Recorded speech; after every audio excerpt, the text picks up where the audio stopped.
हस्तिनापुर विधानसभा seat से अर्चना गौतम जी हमारे साथ है। नमस्कार मैम, भारत टाइम्स में आपका स्वागत है।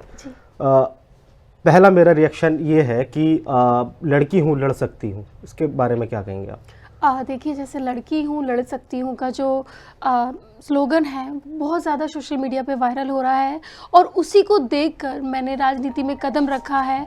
और जैसा कि हमारी प्रियंका दीदी बोलती आई हैं कि महिलाओं को आगे आना चाहिए, महिलाओं को सशक्तिकरण बनाने के लिए उन्होंने ये प्रयास किया है।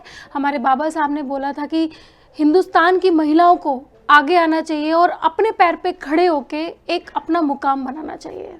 अच्छा मैम, जिस तरह की हस्तिनापुर विधानसभा सीट से ये कहा जाता है अगर कोई यहाँ से विधायक विधानसभा पहुँचता है तो उत्तर प्रदेश में उसी की सरकार बनती है, तो क्या इस बार कांग्रेस की सीट आपके खाते मतलब आपके पक्ष में जा रही है? हाँ, देखिए, जैसे कि मैं अगर बात करूँ तो हमारी जो कांग्रेस पार्टी है वो बहुत पुरानी पार्टी है और मैं चाहती हूँ कि कांग्रेस को आना चाहिए, क्योंकि जो इस टाइम जो यूपी का भार संभाला है वो प्रियंका दीदी ने संभाला है और प्रियंका दीदी एक यूथ है, तो यूथ को आगे आना चाहिए और इस उत्तर प्रदेश का विकास होना बहुत ज़रूरी है।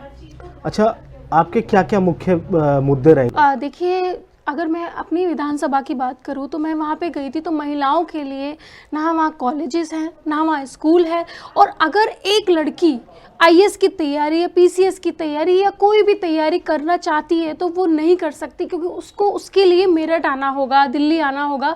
और कुछ फैमिलीज़ ऐसी हैं जो कि बाहर अलाउ नहीं करती हैं, क्योंकि अभी भी हमारा देश थोड़ा सा विकसित नहीं है, क्योंकि जो कुछ महिलाएं हैं उनको बाहर आने की परमिशन नहीं मिलती है। तो हमको कुछ ऐसा करना होगा कि वहीं पे वो सारी फैसिलिटीज़ प्रोवाइड की जाए।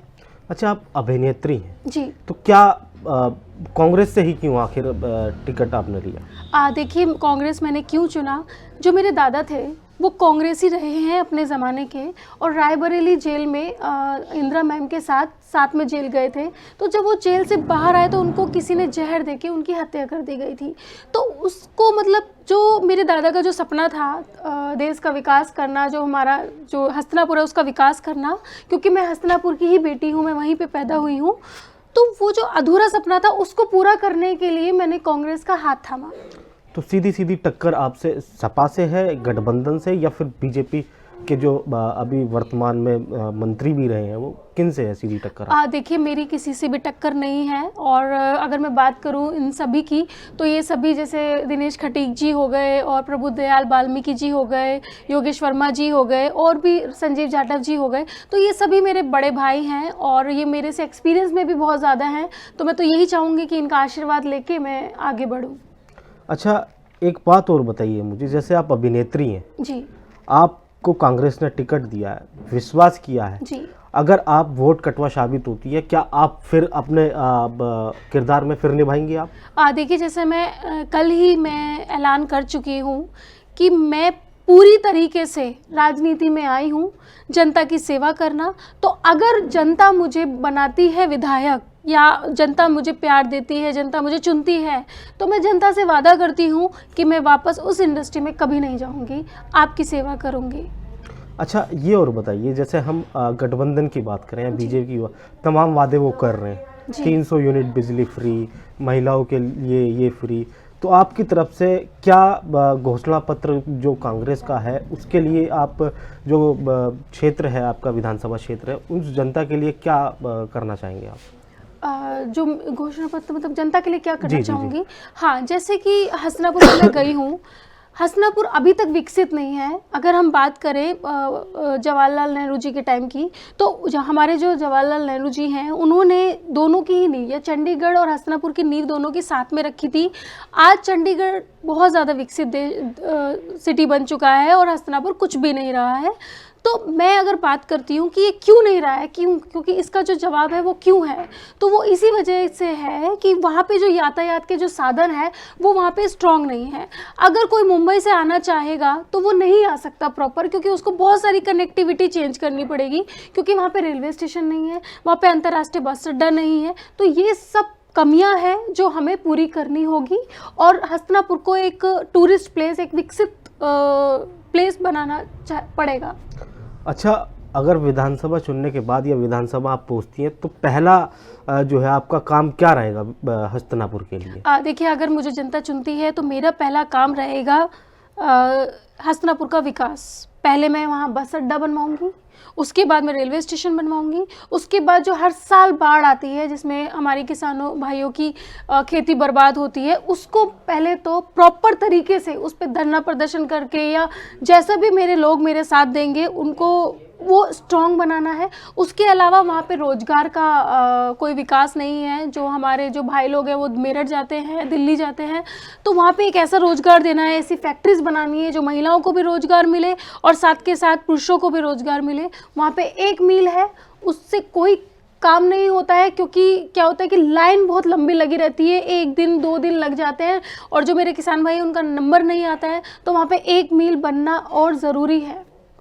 अच्छा, ये तो रही सारी विकास की बात। अगर हम बीजेपी की बात करें तो वो कानून व्यवस्था को लेकर अपने चुनाव मुद्दे लाती है, और धर्म को लेकर, उसके बारे में आप क्या कहना चाहेंगे? देखिए, मैं तो यही बोलती हूँ कि बाबा साहब ने एक बात बोली थी, जो हमारा ये भारत देश है वो धर्मनिरपेक्ष भारत है, तो उस पे धर्म की राजनीति ना हो।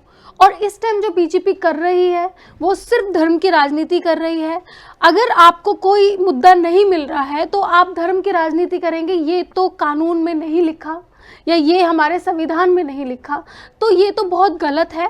इस चीज़ को जनता को समझना चाहिए कि ये हमारे धर्मों के साथ खेला जा रहा है, लोगों के साथ खेला जा रहा है, लोगों के जज्बातों के साथ खेला जा रहा है। इनफैक्ट लोगों को भिड़ाने का ये एक बहुत बड़ा मुद्दा है, ये गलत है, ये नहीं होना चाहिए।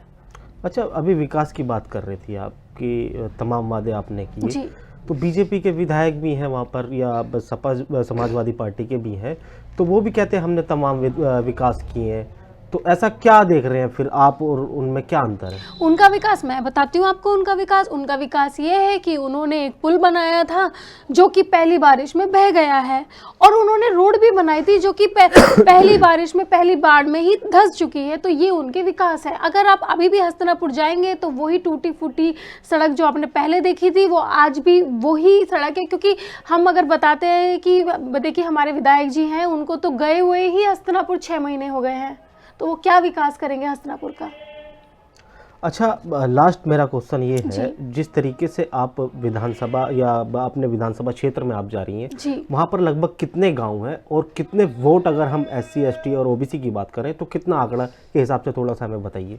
देखिए, जो हमारी हस्तिनापुर है उसमें 192 गाँव हैं, ठीक है, उसमें 403 बूथ हैं, ठीक है, और अलग अलग गांव छोटे भी हैं, बड़े भी हैं, मतलब हर तरीके के वहाँ पे लोग हैं हमारे, चाहे वो किसी भी धर्म के हों।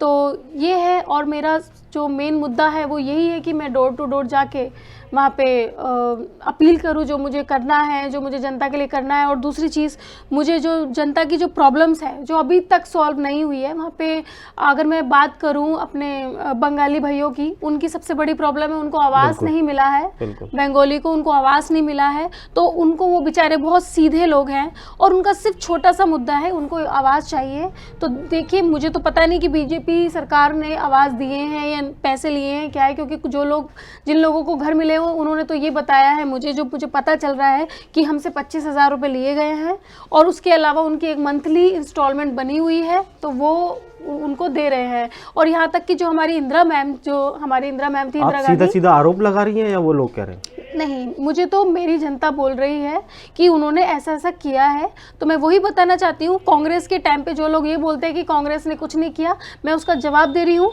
जो हमारी इंदिरा मैम है, इंदिरा गांधी जी, उन्होंने पट्टे बांटे थे। आज जो भी गरीब के पास पट्टे हैं, जिनके पास ज़मीनें हैं, जो एक किसान है, गरीब किसान है, वो इंदिरा मैम की देन है, आज तक वो उनके पास है।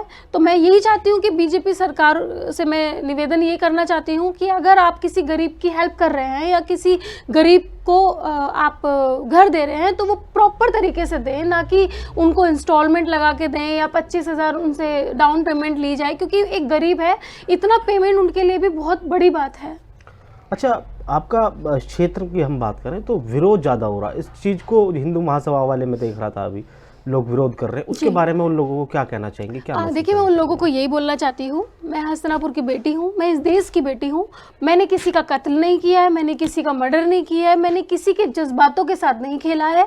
मैं आई हूँ और मैंने जो मेरा फील्ड था वो मेरी प्रोफेशनल लाइफ थी।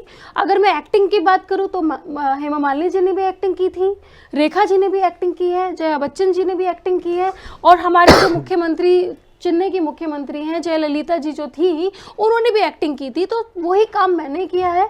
और अगर किसी को मेरे पोशाक से ऐतराज़ है तो मैं उनको यही बताना चाहती हूँ कि जब एक लड़की इंडिया को रिप्रेजेंट करने के लिए बाहर विदेश में जाती है तो ये विदेश के पोशाक होते हैं, ये पहनना कंपलसरी होता है। तो मैंने इसमें कोई गलत नहीं किया है। प्रियंका चोपड़ा जी ने भी किया था और मारुषि चिल्लर जी ने भी किया था, और अभी जो मिस यूनिवर्स बनी है हरना संधू जी, उन्होंने भी किया है। तो मैंने कोई एक्स्ट्रा चीज़ें नहीं की हैं, मैंने सिर्फ अपना काम किया है, वो मेरा प्रोफेशनल लाइफ है।